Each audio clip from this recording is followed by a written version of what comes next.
¿Me confirmas si lo puedes visualizar, por favor? Sí, ajá, sí, perfecto.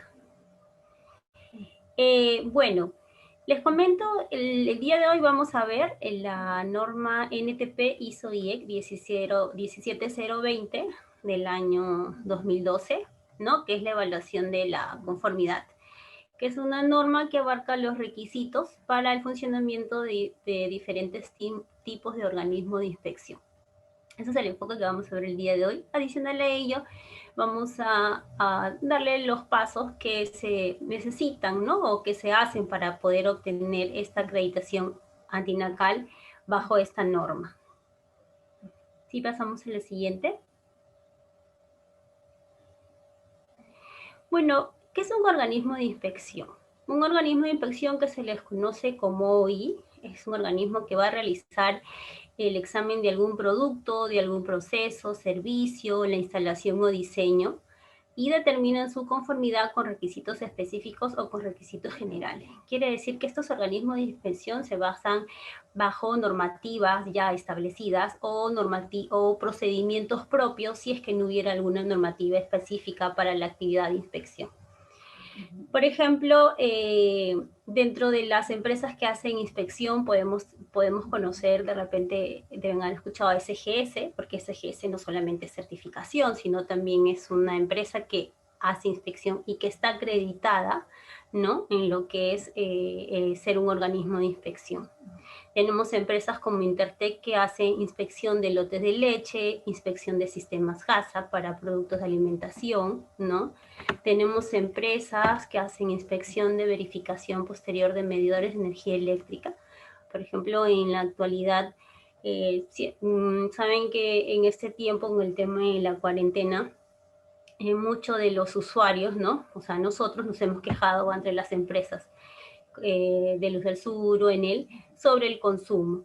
Entonces, cuando uno presenta una queja ante estas empresas, esa se deriva a un organismo de inspección que es quien hace la verificación de este medidor de luz. Para este caso, todas estas empresas tienen que estar acreditadas. Y bueno, dentro también tenemos empresas que hacen inspección de grúas móviles. Las empresas que se dedican al tema de inspección son bastantes. El rubro o las actividades son muy variadas, ¿no? Eso vamos a ver dónde podemos encontrar a todas las empresas o los tipos de organismos de inspección que hay en la actualidad en Perú. Para nosotros estar seguro, por ejemplo, así como vemos mucho el tema de las normas ISO, que aseguras un sistema de gestión, aseguras un sistema de medio ambiente o aseguras esta empresa que cumpla con la seguridad y salud en el trabajo, para que nosotros nos aseguremos que estos organismos de inspección realicen su actividad de una manera segura, es mediante su competencia técnica. ¿Y esto cómo lo sabemos? Porque vamos a ver que estas empresas tienen que ser acreditadas. Al ser acreditadas se asegura la competencia técnica de estos organismos de inspección. Pasamos, por favor, Úrsula. Ahora, ya que hemos visto que va muy relacionado en este punto, ¿quién es la entidad que acredita? ¿No? Hemos hablado de que hay un organismo de inspección que se basa bajo los requisitos de la 17020, pero ¿quién acredita en este caso? Bueno, tenemos nosotros, tenemos a INACAL, que es el Instituto Nacional de Calidad, ¿no? Que acredita a los organismos, los OEC, que son los organismos evaluadores de conformidad, que son todos aquellos que pasan por un proceso de acreditación. Vamos a ver que son varios. Entonces, quien acredita es la Dirección de Acreditación de INACAL, ¿no? INACAL tiene varios rubros, tiene el área de acreditación, tiene el área de metrología y tiene el área de normalización. Quien acredita es esta dirección, la de acreditación. ¿Y bajo qué acredita? Bajo las normas técnicas internacionales, que son las ISO y IEC, las cuales se adaptan como normas técnicas peruanas. Por eso vemos que tienen la NTP, ¿no? Norma técnica peruana ISO IEC 17020-2012. En este caso, para el organismo de inspección y para los que son laboratorios de ensayo, de calibración o laboratorios clínicos, es bajo la norma 17020-2017. Entonces, INACAL acredita a los organismos de inspección, así como las empresas de calibración y ensayo. Pasamos, por favor, a la otra.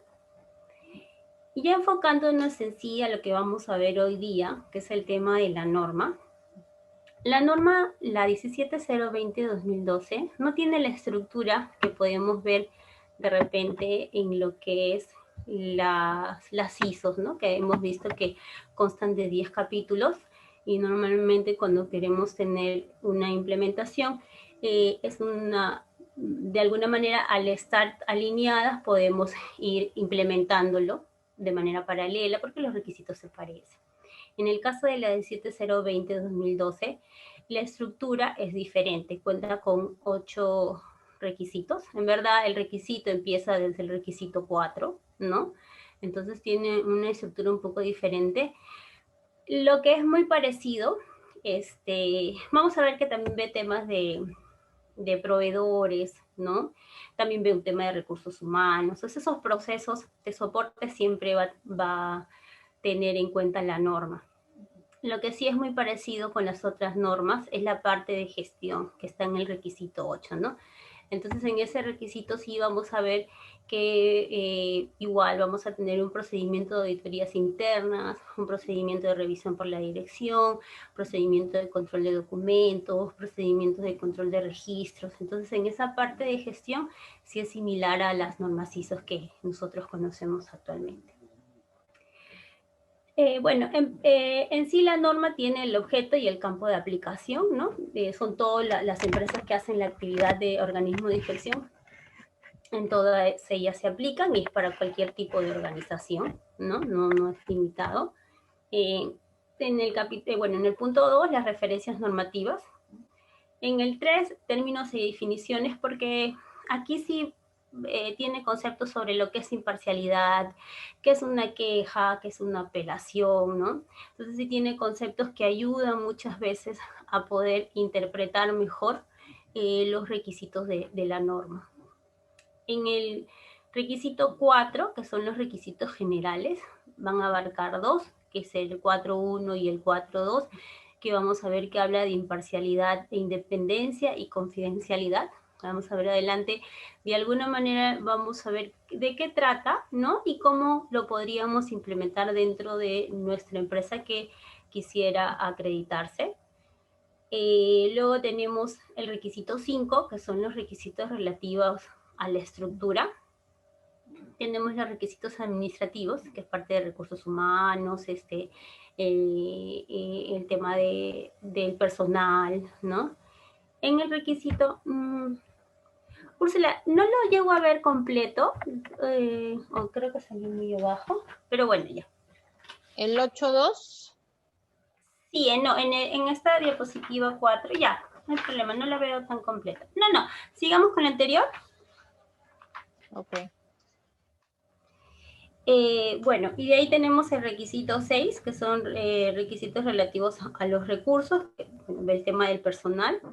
Tenemos el requisito 7, que son requisitos de los procesos. Este requisito, el 7, es un requisito bien importante porque habla de la parte en sí, vamos a ver cómo se hace la actividad de inspección, ¿no? En este requisito 7 nosotros tenemos que evidenciar qué es lo que realizamos, ¿no? Cómo podemos nosotros asegurar que nuestra actividad se está haciendo de manera competente y que tiene la competencia técnica. Vamos a ver que la norma sí nos pide mucho que el personal que realiza la actividad de inspección tenga los conocimientos necesarios, ¿no? Que conozca qué hacer durante la actividad de inspección, qué hacer después, ¿no? Cómo debe manejar los ítems a inspeccionar. Los ítems a inspeccionar son en sí, si está manipulando un producto congelado, si está manipulando una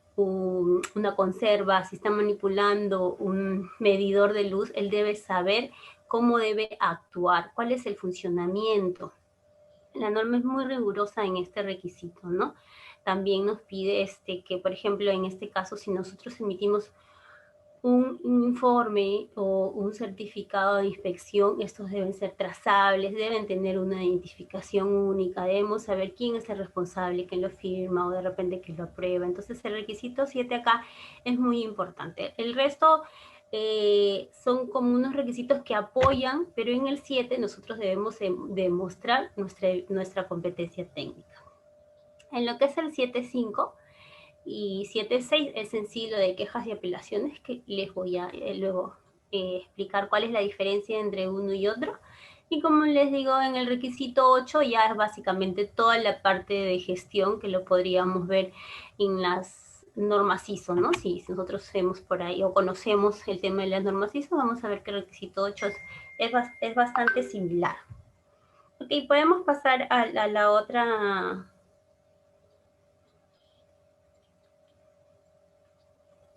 Ok. ¿Esa? Entonces, sí, aquí vamos a desglosar los requisitos para que ustedes conozcan un poco cómo podemos implementar para nuestra organización cada requisito de la norma y de qué se trata. Tenemos el requisito 1, que es imparcialidad e independencia, ¿no? Acá lo que nos pide la norma. Acuérdense que igual tiene la misma estructura de las ISO, siempre va como un debe, ¿no? Entonces, acá nos dice que las actividades de inspección se deben realizar con imparcialidad y no debe haber presiones comerciales u otros que comprometan la imparcialidad. Lo que nos quiere decir acá es que lo que nos pide la norma 17020 es que nosotros nos aseguremos que el personal, ¿no? Porque eso va enfocado siempre al personal que hace la actividad de inspección. El personal que hace la actividad de inspección, ¿no?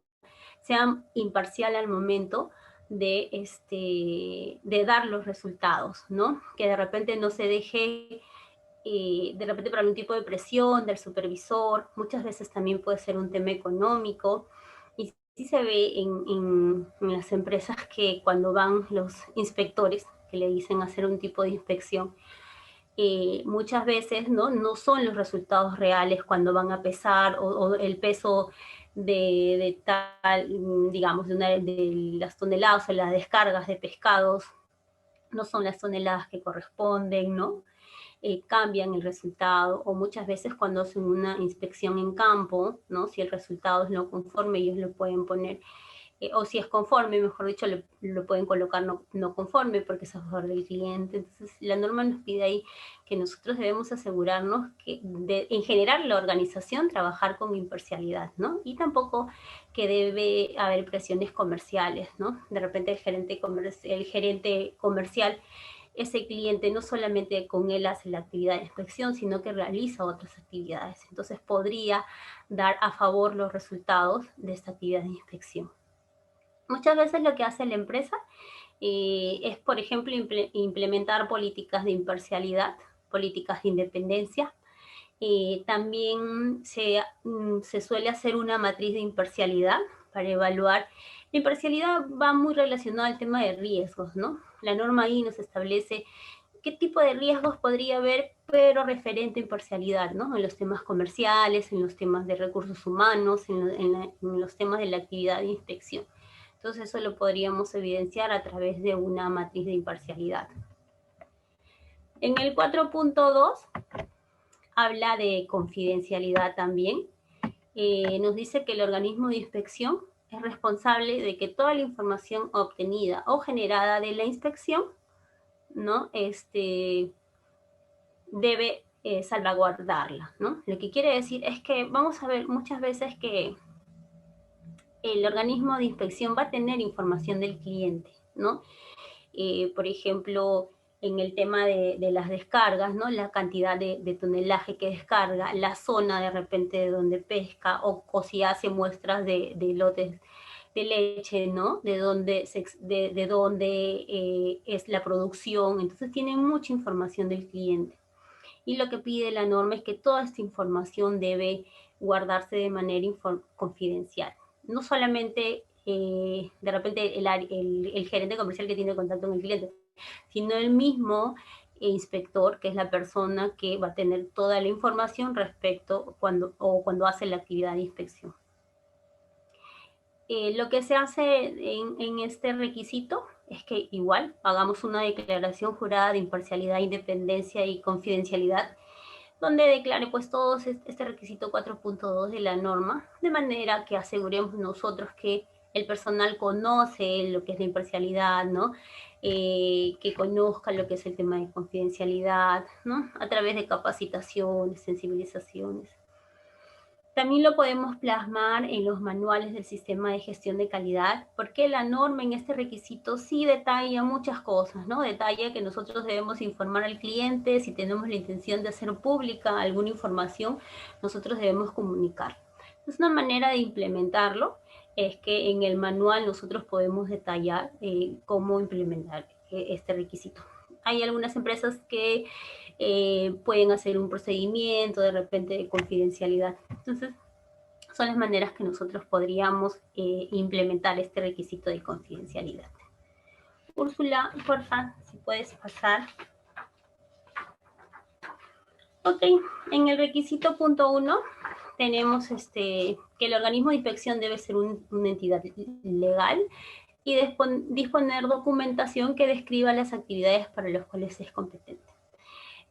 Aparte de la licencia de funcionamiento, el testimonio de la empresa debe ser claro, porque acá si nos revisan el testimonio, ¿qué es lo que nosotros somos? Si nosotros hemos determinado que vamos a hacer la actividad de inspección de medidores de energía eléctrica o la actividad de inspección de sistema HACCP o de extracción de harina, eso debe ser claro en la parte de testimonio de la empresa, ¿no? Porque esto también es auditable.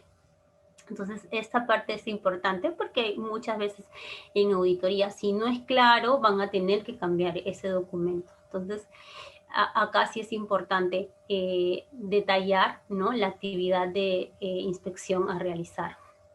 Otro documento que piden es la licencia de funcionamiento. Dentro de los requisitos administrativos también nos piden, como norma nos pide contar con un seguro de fondos, de manera que asegure que si el inspector realiza mal el trabajo o tiene un resultado erróneo, nosotros debemos contar con un seguro de manera que nosotros cubramos ese error ante la empresa. Entonces, sí nos pide este tipo de seguro. Y en el requisito 1 también nos pide el tema de contratos, ¿no? Especificar un poco cuáles los contratos o de manera clara qué es lo que está solicitando el cliente y cómo nosotros lo vamos cumpliendo. En lo que es el 5.2, ¿no? Bueno, aquí es la parte de lo que es recursos humanos. Nos pide estar estructurados, ¿no? Documentar las responsabilidades, designar uno o más gerentes. En este caso, una manera de implementarlo es pues tener nuestro un organigrama de manera clara, pero que detalle, porque como les digo, la empresa puede ser grande, pero debemos detallar cuál es el organismo de inspección dentro de la empresa. Ahora, si la empresa solamente se dedica a la actividad de inspección, mejor, ¿no? Pero si la empresa es grande, sí debemos ubicar dónde está el organismo de inspección dentro de la organización. Se debe documentar las responsabilidades y designar uno más gerente. Lo que nos pide acá la norma es que nosotros no solo debemos tener un gerente de inspección, sino que en ausencia de debemos tener otra persona que lo pueda reemplazar, ¿no? Entonces ahí sí la norma no nos detalla. Muchas veces lo que se suele hacer es un acta de designación, pero es importante que esta persona tenga el perfil de la persona que va a reemplazar, ¿no? Úrsula, si pasamos. En el requisito 6, en la parte del personal, dice el 6.1, hablamos de documentar los requisitos de competencia de todo el personal. Entonces, este requisito también es muy importante porque acá vamos a hablar de la parte de autorizar. Primero que evalúan mucho la parte, como les digo, bien enfocado. Acuérdense que estamos viendo la competencia técnica, ¿no? El conocimiento este organismo de inspección, y parte de ello, pues, quien hace la actividad de inspección es los técnicos de inspección, ¿no? Los inspectores de inspección. Entonces es importante establecer de manera clara el tema de la educación, de la formación, el conocimiento técnico, habilidades y la experiencia que se solicita. En el conocimiento técnico sí se debe establecer de manera clara cuál es el conocimiento que necesita para realizar la actividad de inspección. Si va a hacer temas de extracción de harina de pescado o muestras de temas de congelado, sí debe tener el personal ese tipo de conocimiento, o su educación o formación debe ir dirigida a eso, ¿no? Entonces, acá sí es importante poder establecer un MOF, en este caso un manual de organización y funciones claro, sobre todo para la parte técnica del personal. Es importante que tenga claro los ítems a inspeccionar, ¿no? Los ítems a inspeccionar es la muestra, la inspección o el producto o el servicio que va a inspeccionar, y cómo se utiliza y los defectos que pueden haber durante su uso. En lo que es el 6.2, instalaciones y equipos, bueno, disponer de instalaciones y equipos adecuados, ¿no? Las reglas de acceso y equipos especificados. Aquí lo que nos pide la norma primero es que si nosotros contamos con equipos, estos equipos deben ser calibrados, ¿no? Debemos contar con programas de mantenimiento de equipos e instalaciones.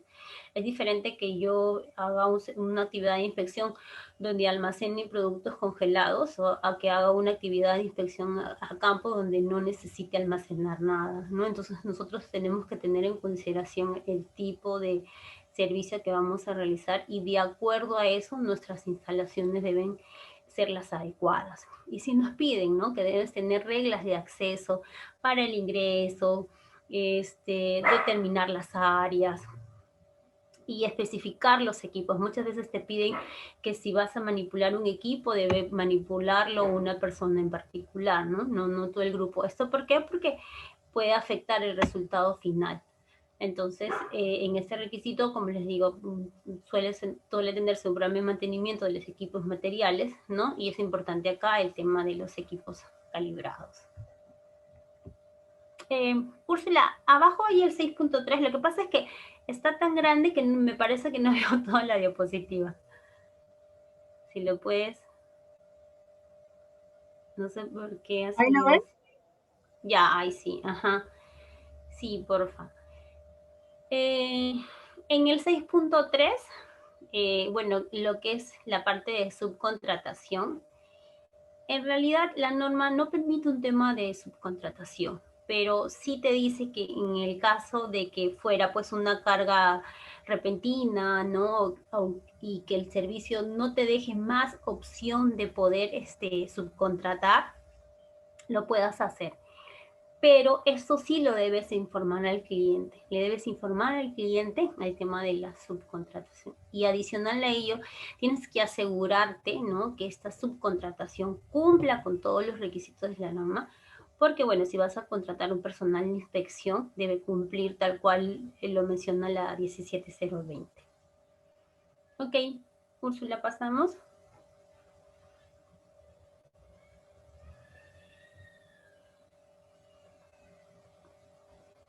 Ok. Es justo lo que le decía en el requisito 7, esto es la parte donde nos van, cuando nosotros pasamos por una auditoría para lo que es el proceso de acreditación bajo esta norma, que es la 17020, vamos a trabajar con dos expertos, normalmente puede ser un auditor líder y un experto técnico en la actividad de inspección. Entonces, este experto técnico tiene el conocimiento, en este caso, por ejemplo, acá dice grúas móviles, ¿no? A través de la norma ASME. Entonces, esta persona que va a campo tiene el conocimiento, es un experto técnico en lo que es grúas móviles. Si tenemos, en este segundo ejemplo del 7.1, tenemos la actividad de energía, de medidores de luz, ¿no? Entonces, tienen el procedimiento de medidores de energía eléctrica con patrón CRE. Igual, el experto técnico que audita tiene que ser especialista en electricidad. En este requisito 7.1 dice que el organismo debe utilizar métodos o procedimientos de inspección Si no están definidos, entonces debe desarrollar estos procedimientos. En el caso de los ejemplos que menciono, tenemos, por ejemplo, en el caso de esta empresa que es un organismo de inspección de grúas móviles, ya tiene su método, o mejor dicho, su procedimiento establecido, que es el ASME B30 5 del año 2014. En el caso de esta segunda empresa, tenemos el procedimiento de medidores de energía eléctrica con patrón CREN. No está bajo alguna normativa, es un procedimiento que ellos han elaborado porque no está establecido. Entonces, es lo que dice la norma, ¿no? Si no están definidos, entonces desarrolla los procedimientos o adáptalos, ¿no? De acuerdo a la actividad de inspección que tú vas a realizar. Luego tenemos el requisito 7.2, que nos dice... ok, sí, no sé ahí. Déjame ver. Ok.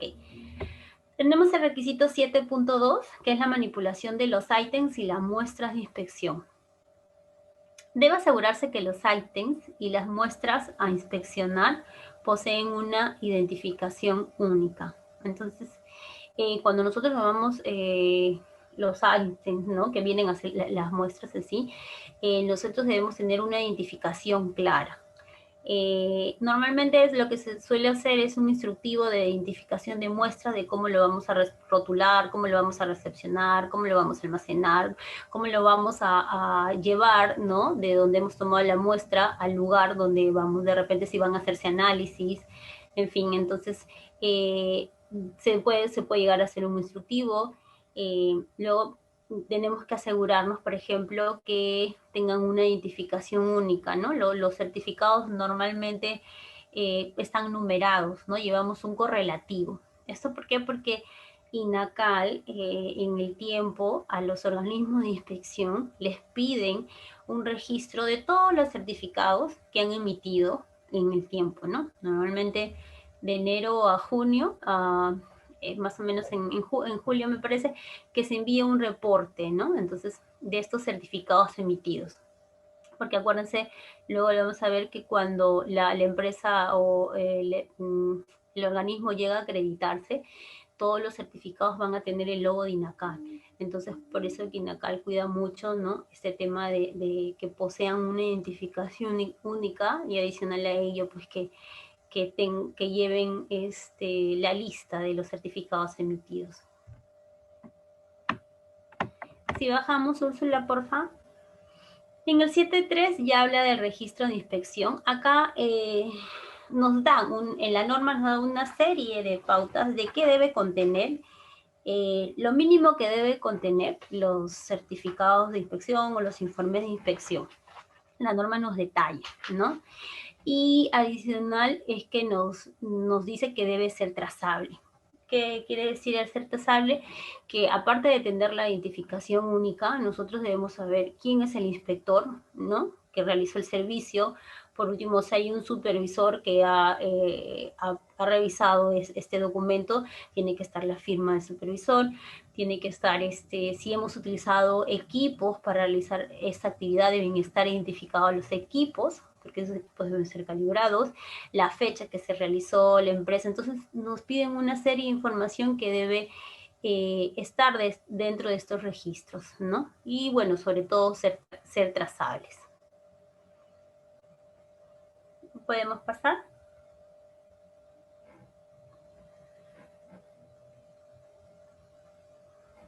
Seguimos con el requisito 7. El informe de inspección y certificado de inspección.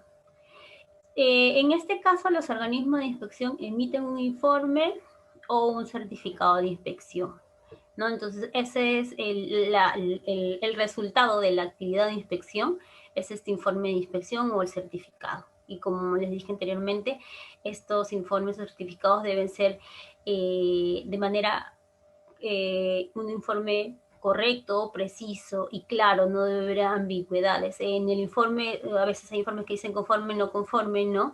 Los resultados, o sea, debe ser un resultado preciso, no ambiguo, ¿no? Entonces, eso es el resultado de una inspección. Eso es lo que nos piden. Luego tenemos lo que es quejas y apelaciones, ¿no? Ahí acaba la parte técnica, de ahí viene quejas y apelaciones.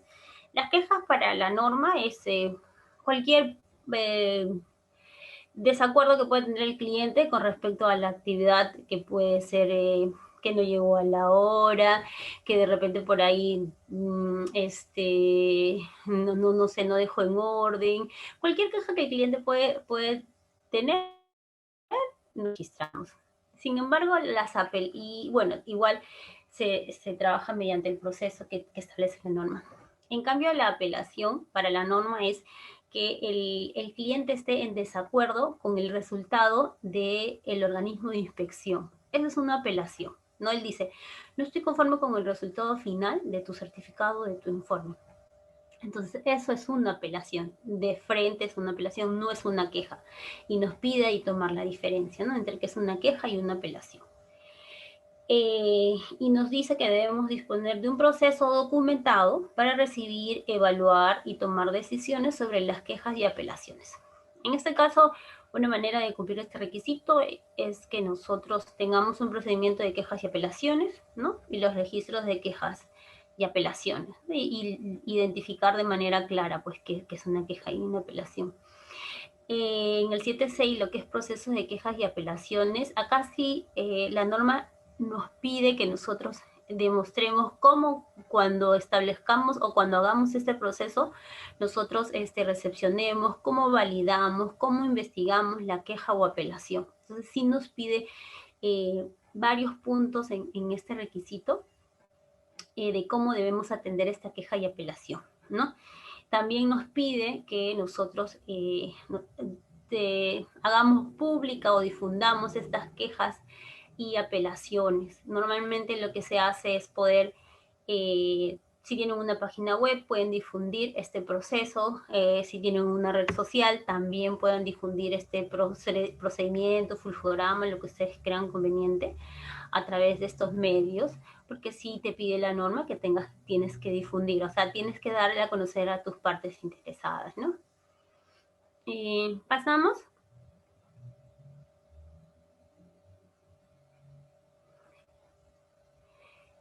Y bueno, luego viene el requisito 8, que son ya los requisitos del sistema de gestión, como les decía, que es muy similar a lo que ya hemos visto que son las normas de certificación. Nos piden contar con un sistema de gestión. Te piden que tengas una política del sistema de gestión de calidad respecto a la 17020, que también tiene ahí sus requisitos que debe contener tu política. Tener un programa de objetivos. Si te piden que tú tengas un representante, ¿no?, de la alta dirección. Normalmente lo que se hace es tener un acta de representante de la dirección, ¿no?, porque es un documento que te pide la norma. Igual nos pide tener control de documentos y control de registros, ¿no? Debemos establecer el control de documentos y registros, establecer procedimientos para el control de documentos internos y externos, igual definir controles para que tú identifiques, almacenes, protejas el tema de los registros respecto a la NTP, ¿no?, a la 17020.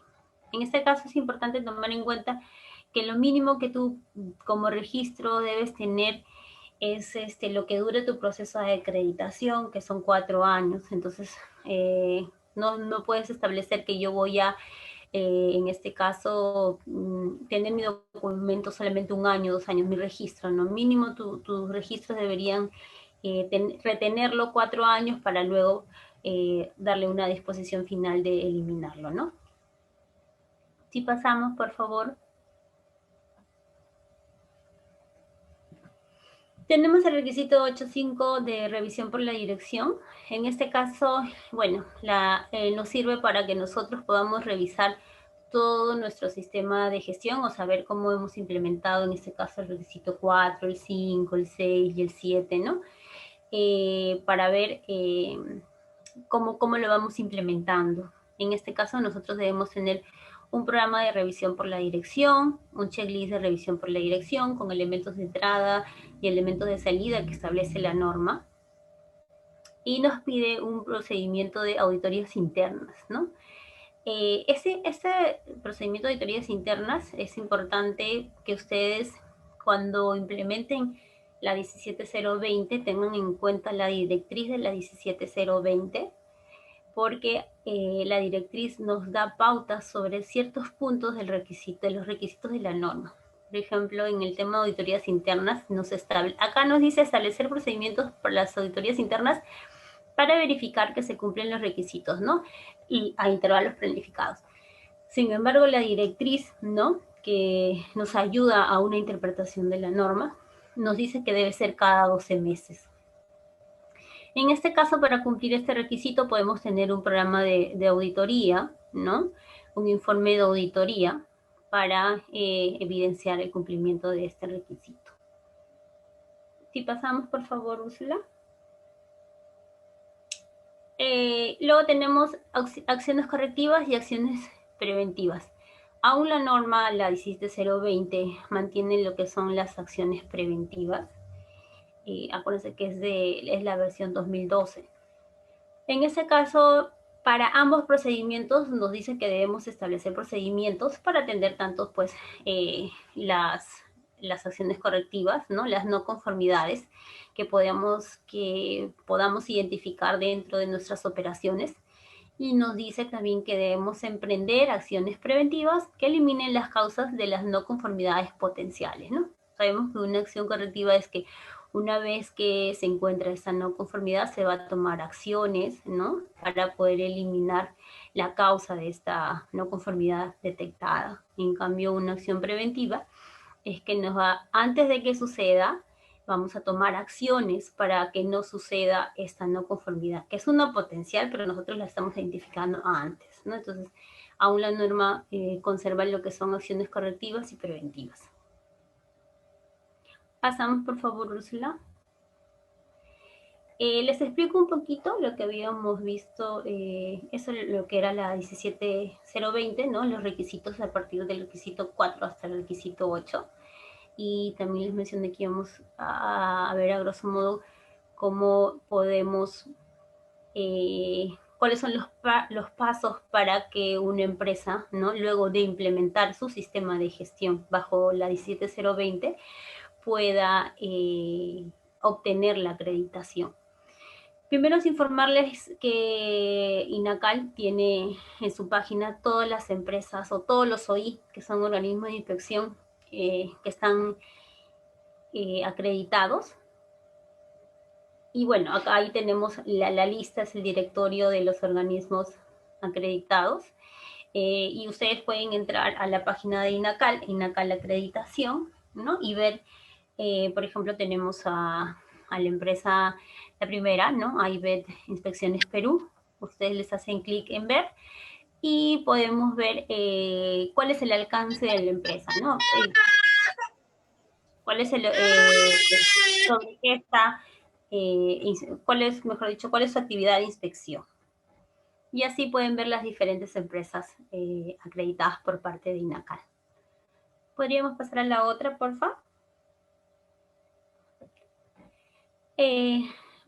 Por ejemplo, si ustedes quieren realizar un proceso de acreditación, tienen que entrar a la página de INACAL, donde dice documentos y formatos.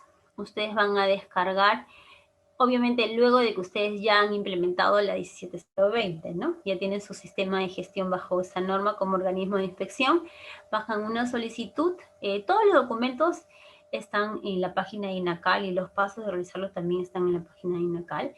En este caso estamos en el punto 4, hay, como les dije, hay para lo que es laboratorio, hay lo que es acreditación de organismo de certificación, y en fin, tiene tanto acreditación como certificación lo que realiza INACAL.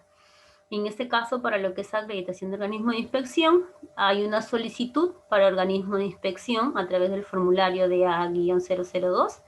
Ahí les va a decir todos los documentos que ustedes deben tener, porque van a adjuntar una serie de documentos, que luego vamos a ver cómo se evalúa, y una vez que adjunten esos documentos, pasan a la etapa de evaluación, ¿no? Y tiene también la lista de verificación, En esta lista de verificación es buena porque está el documento en Word. Entonces ustedes, de acuerdo a los requisitos que hemos visto, van a poder colocar cómo cumplen cada requisito. Entonces esta lista de verificación es importante, es bastante útil y aparte es un documento que tienes que adjuntar. Si yo, por ejemplo, estoy en el requisito 4, que es imparcialidad, ¿no? Me dice, ¿cómo cumple tal requisito? Ustedes pondrán, ¿no? Matriz, contamos con una matriz de imparcialidad, contamos con una política de imparcialidad, no sé. Entonces, esto es como un checklist de los requisitos de la norma. ¿Podríamos pasar, por favor? Para ustedes son un organismo, un OSC, que es un organismo evaluador de la conformidad, deben tener experiencia, ¿no? En las actividades que solicitan acreditar. Sí deben haber realizado el servicio previamente y haber tenido y tener el sistema de gestión a la cual ustedes están aplicando. Aparte de la norma 17020, ¿no? Conversión 2012, hay otros documentos que se tienen que tomar en cuenta, ¿no? Primero, el reglamento para la acreditación de organismos de evaluación, donde da las pautas de cómo realizar o cuáles son las funciones para un organismo de acreditación. Los criterios definidos por INACAL, ¿no? Que son los criterios para cada norma. En este caso estamos viendo la 20, pero hay criterios para otras normas de acreditación que también están en la página de INACAL. Y el procedimiento general de acreditación. Entonces, adicional a la norma 17020, también tienen que tener en cuenta estos documentos. Y como les digo, todo está en la página de INACAL de manera pública y que ustedes lo pueden descargar. Pasamos, por favor. Para el proceso de acreditación, bueno, presentan su solicitud, como les comenté, con los formularios que están dentro de la página. Van a admitir la solicitud, se hace un previo pago, ahí dentro de INACAL están los tarifarios, hacen el pago para que puedan admitir, hacen una revisión de la documentación que ustedes están adjuntando, van a designar al equipo de acuerdo a lo que ustedes estén declarando como alcance y cuál es la actividad de inspección. Designan, como les dije, había un auditor líder y un experto técnico, tienen que designar a este equipo, que puede ser un auditor líder, 2 expertos técnicos, va a depender mucho del alcance en el cual ustedes estén acreditando. Y de acuerdo a eso hay una tarifa por equipo líder y experto técnico, ¿no? Hay un costo para lo que es admisión de documentos y aparte de eso también hay un costo porque si van a haber 2 expertos técnicos, un evaluador líder, entonces el costo es diferente. Por eso es que hay una determinación de los costos de evaluación y bueno, hay una evaluación documentaria. En esta evaluación documentaria, si ustedes no tienen ningún tipo de hallazgo dentro de su sistema de gestión, pasan a una evaluación en campo, ¿no? Suele pasar que en esta evaluación documentaria, si tienen ustedes algún tipo de observación, les reenvían el documento y nuevamente tienen que levantar antes de que pasen a su evaluación de campo. ¿Por qué? Porque en la evaluación de campo, si ustedes ya tienen su sistema de gestión de la norma, estarían ya a un paso de lo que es la acreditación. Ahorita, bueno, creo como todas las empresas, INACAL hace auditorías remotas, ya lo está haciendo, y bueno, hay una norma, la directriz, que es la de ACR-23D, que es una norma que indica cómo se hacen las evaluaciones remotas y los posibles riesgos, ¿no? Entonces, bueno, y entonces ya, digamos, pasaron su evaluación documentaria, ¿no? Y programan una evaluación en campo. ¿Podemos pasar, por favor, Úrsula? En la evaluación en campo, lo que van a ver, por ejemplo, son las testificación, que la testificación es la actividad en sí en campo, cómo realizan esta actividad de inspección respecto al alcance que ustedes determinan. Evalúan los informes o los certificados que emiten al momento de hacer la actividad, van a emitir su informe, su certificado, ¿no? Esto es la información que recolectan los auditores. Y bueno, declaraciones, ¿no? Y entrevistas que le hacen al personal sobre el conocimiento de la actividad en sí. Luego de esto, luego ya de la auditoría en campo, ¿no? La documentaria también, hacen el hallazgo de la evaluación, que quiere decir los informes de hallazgo, si es que hubiera hallazgos, que normalmente suele haber hallazgos siempre en una primera auditoría ante INACAL. Y bueno, documentos de evaluación de campo, ¿no? El auditor ya, luego que termina su auditoría en campo, va a generar un acta de cierre y apertura.